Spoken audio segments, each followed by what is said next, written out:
Build network. Apa itu? Kita membangun jaringan di mana kita bisa tumbuh dan berkembang. Kunjungi lingkungan-lingkungan yang bisa kita berkembang.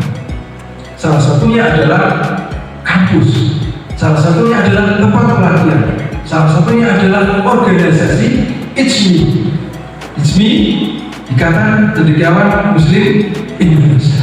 Luar biasa. Selain jadi orang sukses, maka kita harus mempunyai pribadi-pribadi yang unggul, pribadi yang berakhlak mulia, tidak sekedar kaya, tapi orang-orang yang suka bersedekah. Setuju? Setuju. Dan itu pasti.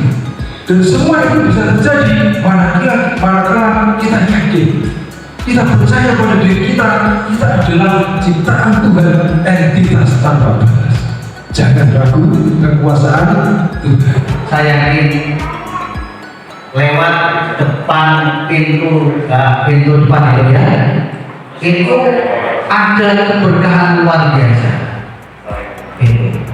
Tidak ada sekedar dari itu saja di depan ini nanti ada keberkahan. Itu yang menjadikan niat saya melakukan itu. Saya berharap dengan adanya kita belajar berniat dulu baru belajar dan kita tunggu hasilnya dan kita syukuri hasilnya, kita laksanakan dengan semestinya. Ya, di yang depan tadi sudah kenalan. Jadi saya Sofir, bisa di slide berikutnya Pak Agus. Jadi dunia saya itu dulu di dunia kerja awal adalah sebagai seorang jurnalis, ada pencari berita atau pewarta. Apa saja itu? Yang pertama adalah ingin memiliki penghasilan ekstra seakan-akan. Jadi dulu semua manusia itu ingin memiliki kebebasan finansial. Jadi finansial untuk keuangan bebas, berapa bebas. Yang ketiga adalah pengembangan diri. Keempat, memiliki banyak relasi. Kelima, memiliki usaha. 6, memiliki waktu yang luang. 7, menolong orang lain. 9, bisa pensiun dini, pensiun dengan tenang. 8, sudah meninggalkan warisan. Nah, dari 9 mimpi ini, saya beri waktu 1 menit, teman-teman mau mimpi yang nomor berapa? Mimpi manusia yang lebih esensial itu menolong orang lain. Misalnya kalau dipikir-pikir, kalau menolong orang lain itu bisa ada sebuah efek kepada kita sendiri. Makanya mimpi yang saya inginkan itu adalah menolong orang lain. Dari saya, mimpi manusia yang menurut saya paling efektif dalam haji itu adalah berbanyak relasi, Pak. Karena satu, berbanyak relasi itu sudah bisa menghidupkan semua kita sebut. Itu dengan kita. Jadi kalau siang hari ini teman-teman sudah punya pilihan itu luar biasa. Jadi setiap kita harus punya mimpi. Kalau kita nggak punya mimpi ya nggak punya semangat hidup. Berarti kalau hari ini teman-teman sudah punya pilihan mimpi yang mana, aku silakan ini semua sebenarnya itu dari buku ini, monggo. Nah kemudian untuk menggapai mimpi ini kita harus ngapain? Di slide berikutnya. Jadi hari ini sudah punya mimpi semua ya. 1 sampai 9 sudah punya semua ya. Nah, jangan dibuang, jangan dipegang, dibawa kemanapun mimpi itu jangan sampai lepas, jangan sampai lupa juga. Teman-teman bisa lihat dari kalian, saya ingin bertanya Pak, kalau ada seorang yang ingin terjun ke dunia bisnis tapi kurang adanya dukungan keluarga, kadang-kadang ada keluarganya kurang setuju bisnis karena ekonomi kan bisa, masalah ekonomi di keluarga kan kalau untuk bisnis kan itu mas, kadang menurun, kadang profit atas, tapi ini main di aman untuk ingin kerja PNS, jadi guru, dan lain-lain. Dan solusinya bagaimana? Yang namanya pelaku usaha itu pasti pernah yang namanya turun. Nah, karena saya sering pakai sepatu, pakai rapi, kadang orang nggak tahu kalau saya turun omsetnya. Jadi ini, hampir semua pelaku usaha itu pernah meraih hasil tertinggi dan pernah meraih hasil terendah. Nah, solusi kita ada seperti ini. Karena ada banyak orang waktu kondisi turun kan pusing. Nah, tadi di depan menempuh pendidikan di perguruan tinggi adalah satu soal tidak ada gengsi saya saja, tapi adalah merubah mindset kita, merubah pola pikir kita. Jadi contoh kecil, kita punya masalah, punya masalah belum di bisnis dulu saja, punya masalah gede saja. Yang orang tidak menempuh di perguruan tinggi sama yang menempuh kuliah di perguruan tinggi adalah satu, itu cara menyelesaikan masalah. Nah, kebanyakan yang pernah menempuh di perguruan tinggi adalah menyelesaikan masalah dari paling kecil, paling muncul satu. Kalau ibarat kita ada pohon masalah amin ya, kita ada yang namanya pohon masalah di kampus. Jadi pohon itu ada pohon, ada dahan, ada ranting, ada buah, ada daun. Tadi soal ketakutan bisnis anjlok adalah bagaimana kita menyelesaikan masalah. Kalau orang-orang yang tidak bertemu di perguruan tinggi adalah menyelesaikan masalah di pohonnya. Nah, kalau yang kebanyakan di menempuh perguruan tinggi adalah kadang buahnya di atas dulu, rantingnya, daunnya itu nanti masalah yang besar akan besar sendiri. Jadi orang kagetan, orang pengguna kaget dalam masalah sebesar apapun akan terasa indah, terasa nikmat, terasa ringan di orang-orang mahasiswa. Perkenalkan, nama saya Budi Setiawan. Saya mahasiswa program studi bisnis digital.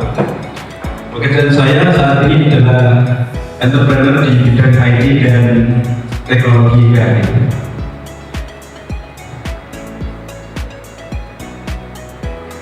Hari ini saya ingin berbagi pengalaman kenapa kuliah di sini benar-benar membantu saya dalam perjalanan karir sampai, karena saya memiliki waktu yang terbatas untuk kuliah. Jadi saya memilih di universitas ini. Dalam seminggu mungkin hanya 1-2 kali pertemuan kelas itu, bahkan ketika saya tidak sempat pun saya bisa mengikuti kuliah secara online. Lalu dosennya juga suportif, banyak dosen di sini yang benar-benar membantu saya dalam mengembangkan potensi saya sampai saat ini. Dan juga ilmu terkait dengan dunia kerja. Ilmu di sini sangat-sangat membantu saya sampai di negeri ini mengenai ads, Facebook ads, komunikasi, marketing dan lain itu benar-benar sesuai dengan apa yang saya butuhkan.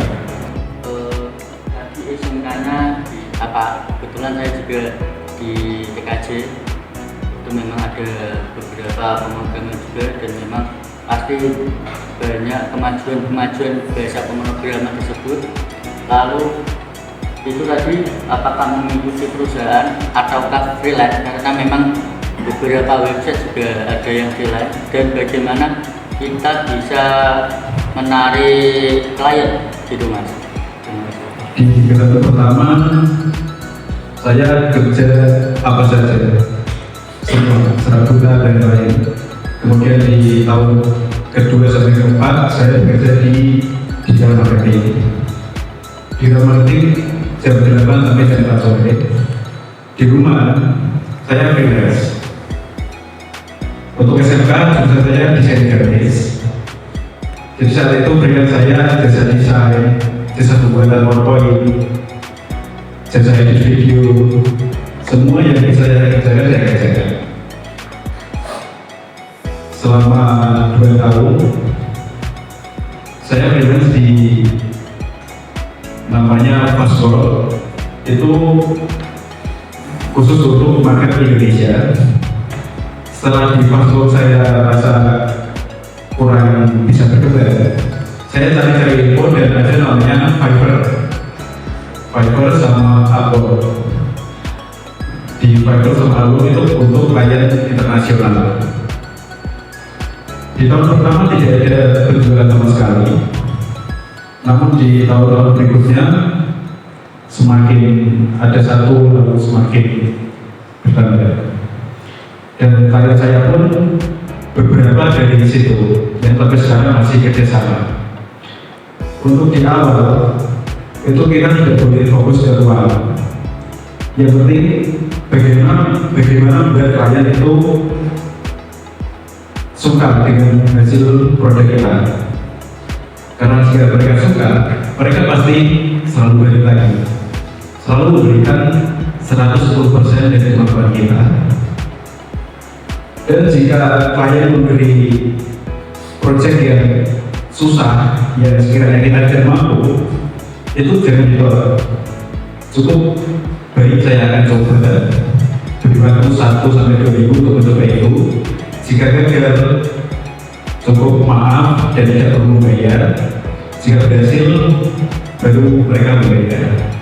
Untuk di awal saya memberi garansi jika klien tidak suka dengan produk yang saya buat, mereka yang perlu membayar untuk produk tersebut.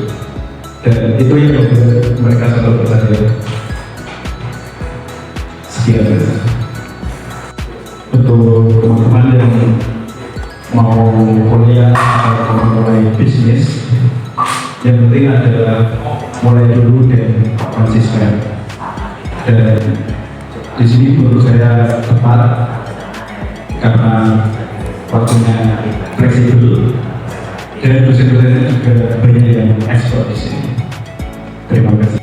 Perlu saya disclaimer tentang baru saja dijelaskan bahwa dalam hidup seseorang itu mempunyai rel sendiri-sendiri, mempunyai expert sendiri-sendiri.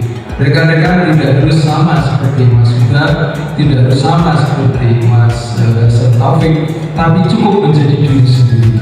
Apa yang bisa, apa yang dipunyai, apa kelebihan Anda, itulah yang digali. Tidak usah membandingkan diri dengan orang lain, karena kesuksesan, kemampuan ke depan itu tergantung diri sendiri. Jika kita mau atau tidak, karena sejatinya Tuhan sudah memberikan kelimpahan keberhasilan kepada setiap hambanya.